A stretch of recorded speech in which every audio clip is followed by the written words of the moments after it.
Michel-Édouard Leclerc, bonjour. Bonjour. Président du Conseil stratégique des centres Leclerc, vous publiez Les Essentiels de la République, édition de l'Observatoire, avec votre co-auteur Alexandre Toaillon. Comment la Covid-19 a changé la consommation des Français? Nous allons y revenir, en parler. Puisqu'on parle du virus, eh bien parlons-en. Le virus nous domine.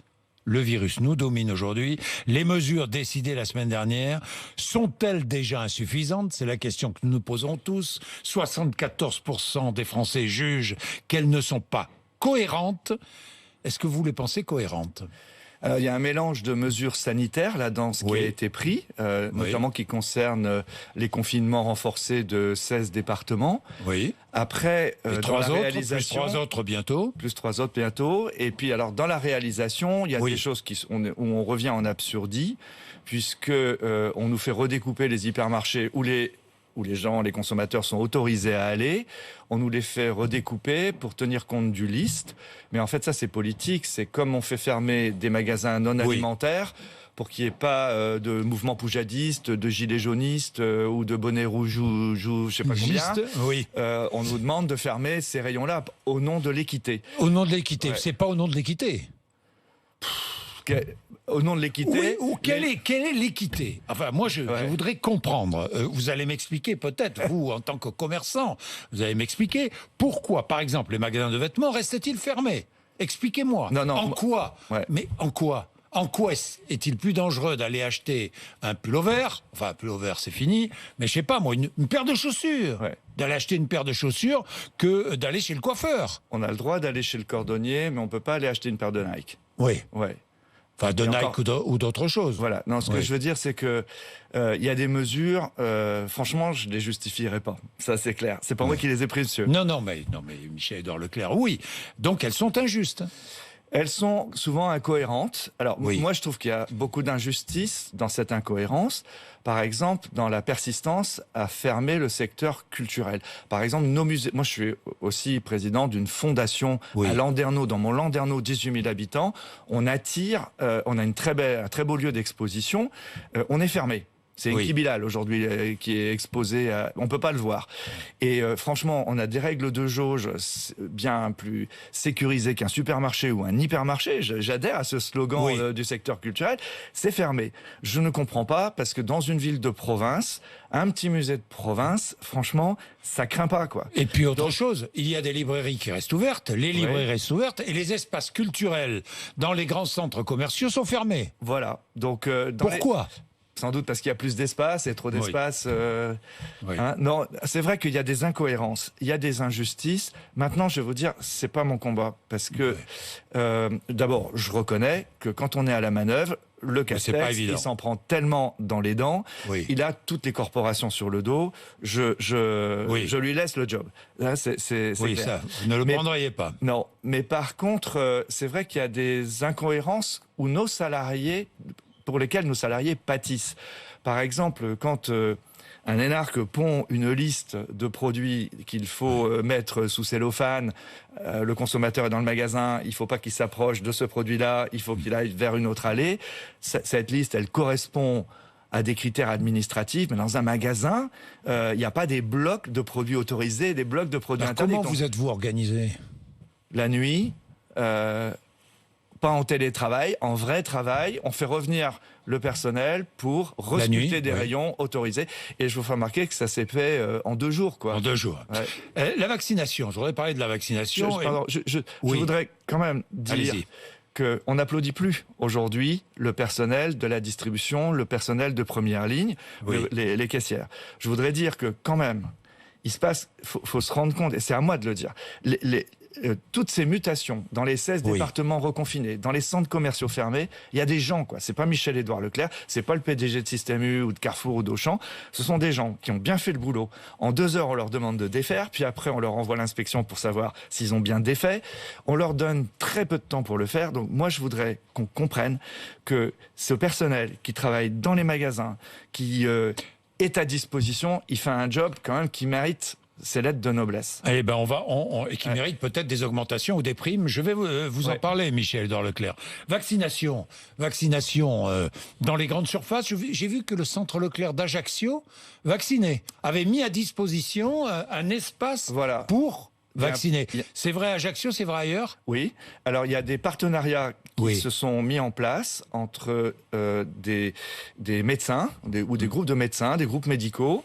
Alors, c'était déjà le cas pour des tests sur des parkings de magasins Carrefour, de centres Leclerc, dans le cadre des campagnes de tests systématiques. Et là, c'est intéressant, à Baléone, à côté de Ajaccio, dans un très grand centre Leclerc, où il y a de l'espace. Les médecins ont voulu relancer la vaccination. Près de 1000 personnes par jour, sous-entendu, il faut qu'ils aient les vaccins. Oui, bien sûr. Mais l'idée, c'est de mettre le vaccin sur le chemin banal, quotidien des populations, pour qu'ils ne le craignent pas, pour qu'on dédramatise cette vaccination. Et c'est pas mal, je trouve que c'est sous l'autorité sanitaire des médecins. C'est pas Leclerc qui vaccine, on est bien d'accord, mais c'est en allant au Leclerc, on a 250 mètres carrés d'ailleurs qui ont été mis à disposition. Michel-Édouard Leclerc, dans la grande distribution, les employés sont très exposés, évidemment, au virus. Devrait-il être prioritaire en avril, comme vont l'être les enseignants et les forces de l'ordre ? J'aurais tendance à dire oui. Vous le demandez ? Dans l'intérêt des salariés. C'est-à-dire, en tout cas, il m'apparaît que je ne serais pas défenseur des salariés qui travaillent sous mon enseigne si je ne le demandais pas. Après, c'est aux salariés de savoir s'ils veulent être vaccinés. Oui. C'est leur libre arbitre. Volontariat. Parce qu'on m'attribue des fake news. Là, j'ai jamais dit que je voulais que toutes les personnes qui travaillent dans le magasin soient vaccinées, et j'ai jamais dit qu'on refuserait des clients qui seraient pas vaccinés. Ça, c'est les fake news. Je laisse les complotistes prendre leur plaisir sur le net. Mais dans la réalité, je pense que ce personnel qui est à disposition du public, qui est au contact du public, et même entre eux, il y a beaucoup de mouvements dans un magasin, dans un drive, je demande à ce qu'ils soient priorisés dans les campagnes de vaccination, s'ils le demandent. Les ventes de masques. Moi, je me souviens, dans votre livre, vous consacrez un chapitre sur la bataille des masques il y a un an. Homérique, cette bataille, si je puis dire, avec, vous racontez des anecdotes absolument extraordinaires. Vous étiez même accusé d'être des profiteurs par les pharmaciens. Alors le Conseil de l'Ordre, alors que vous n'en aviez pas, par le Conseil de l'Ordre des pharmaciens. Mais cette année, là, vous continuez, vous vendez des masques, évidemment. Vous allez vendre des masques, vous vendez des masques de fabrication française, si j'ai bien compris. On a commencé à créer des filières françaises. Et vous êtes beaucoup moins cher qu'en pharmacie, pourquoi ?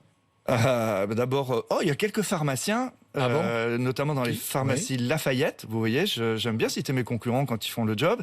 Il y a des pharmacies Lafayette qui sont particulièrement actifs, ce qui d'ailleurs démonte l'argument des autres pharmaciens qui veulent m'interdire de le faire, au titre que je gâcherais le métier et autres. Dans la réalité, quelle est la différence de prix ? Alors, sur un même paquet de masques, sur une même boîte ? Là, aujourd'hui, les centres Leclerc lancent 50 masques, une boîte de 50 masques à 1,99. 1,99, 50 masques. La boîte ? La boîte, ouais. Même masque vendu combien en pharmacie ? Et même si vous êtes sympa... un gel en plus. Donc c'est pour vous dire que qu'est-ce qui s'est passé ? C'est d'abord la Chine produit, c'est encore la Chine qui est l'usine mondiale. Et ça, ce sont pas les masques, français. Ça. Non, les masques français ils arrivent. Les masques. Ils vont arriver quand, les masques français ? Dans un mois. Dans 15 jours, un mois. À quel prix ? Et le temps que le camion arrive de Flers-de-Lorne jusqu'à Paris. À quel prix ils vont arriver ? Ils seront en dessous de 5 €. En dessous de 5 € la boîte de 50.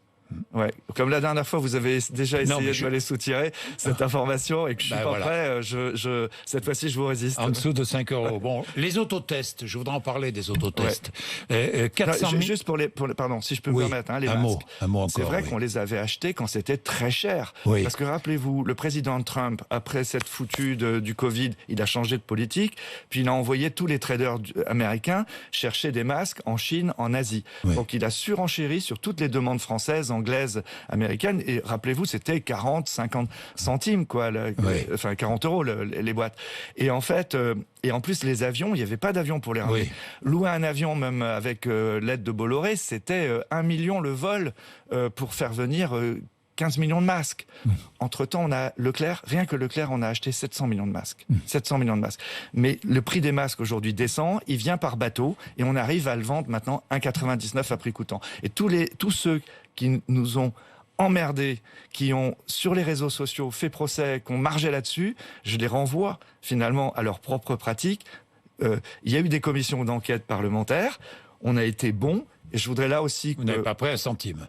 On n'a pas pris un centime. Vous n'avez pas pris un centime de marge non, sur les masques. Non, et je voudrais rappeler que les distributeurs ont su donc faire ce que les gouvernements n'ont pas su faire. Bien, Michel-Édouard Leclerc, les autotests. Alors, 400 000 Français se font tester chaque jour dans des laboratoires, dans des pharmacies, dans des hôpitaux. Pourquoi est-ce que vous ne vendez pas des autotests dans vos grandes surfaces ? Nous voulons vendre des autotests. Leclerc veut vendre des autotests. Il peut les vendre comme en Allemagne. Oui. Aldi, Lidl, nos partenaires du groupe Révé le font.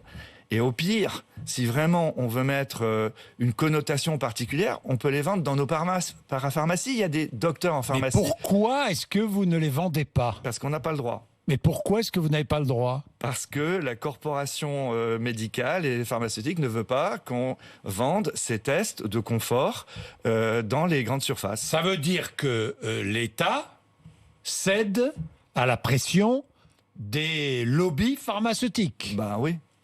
Oui. Oui. Bah oui, je pense même que c'est un débat entre Véran et le maire. J'entendais Monsieur Fontanet sur une chaîne hier qui disait que l'intérêt de ces tests, c'est qu'ils soient diffusés en grande masse, de manière à ce que vous avez des invités à la maison ou de la famille. Bah, vous faites faire ce test de confort avant de passer à table aux personnes qui sont chez vous. C'est pas une barrière exclusive, mais c'est quand même un truc de sécurité, avoir à la maison. En Allemagne, c'est courant.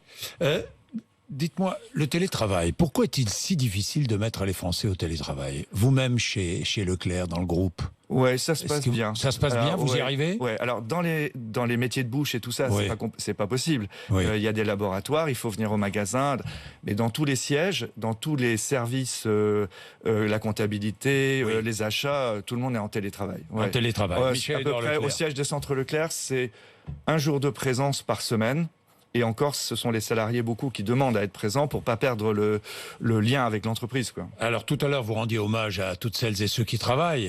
Prime. Augmentation de salaire, prime. La fameuse prime, la nouvelle prorogée. La prime 2019-2020 qui sera prolongée 2021. Vous allez pouvoir donc verser jusqu'à 1 000 € défiscalisés et sans cotisation sociale. Vous allez le faire ? Alors l'année dernière, on l'a fait. Oui. On l'a fait, mais on l'a couplé parce que c'était plus intéressant avec des primes d'intéressement et de participation. Et 25% du profit de l'année dernière a été donné au personnel. Nous sommes une des enseignes historiques militantes de la participation et de l'intéressement. Mon père était un gaulliste de gauche. Il était de la bande de Capitan et Vallon. Il voulait promouvoir ça. C'est dans le contrat des centres Leclerc. Et quand Emmanuel Macron ou Bruno Le Maire ont proposé la prime Macron, nous avons discuté de tout cela avec nos partenaires sociaux. Il y a eu des primes Macron, mais on a surtout fait les 25% de participation et intéressement. Et cette année, on va surtout vers la participation. C'est beaucoup plus d'argent. Pas de primes. Il y aura des primes, mais ce sera beaucoup plus. Parce que... C'est-à-dire beaucoup plus. Dans les 25% de profits distribués, ça représente, en plus du 13e mois, entre 1 mois et demi et 2 mois et demi supplémentaires. Donc c'est beaucoup plus que la prime Macron. Bon. Mais il y aura aussi la prime Macron ?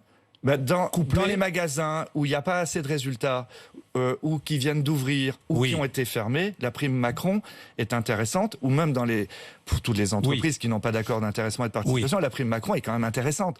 Mais vous voyez que quand on a... La prime, c'est éphémère. En plus, qui a la prime ? Il faut discuter de savoir, je sais pas, moi ici à BFM, si vous allez donner des primes, est-ce que vous allez les donner aux caméramans, à ceux qui sont au contact avec le public ? Seront donnés prioritairement aux bas salaires, aux plus bas salaires, ce qui paraît logique. Vous voyez bien, il y a une règle de distribution. Dans l'intéressement et la participation, chez Leclerc, tout le monde touche. Même celui qui a été fermé. Et en plus, c'est important parce que on n'a eu que 3% de personnel en chômage partiel. Ça a été un choix volontaire. Nous n'avons pas voulu profiter des subsides de l'État. On s'est débrouillé entre partenaires sociaux pour ne pas mettre tous les salariés, malgré la centaine de magasins fermés dans l'enseigne, tout ce qui était non alimentaire. Nous n'avons pas dépassé 3% de personnel au chômage partiel. Michel-Édouard Leclerc, la guerre des prix. Parlons de la guerre des prix. Elle existe toujours, la guerre des prix. Il ne faut pas être...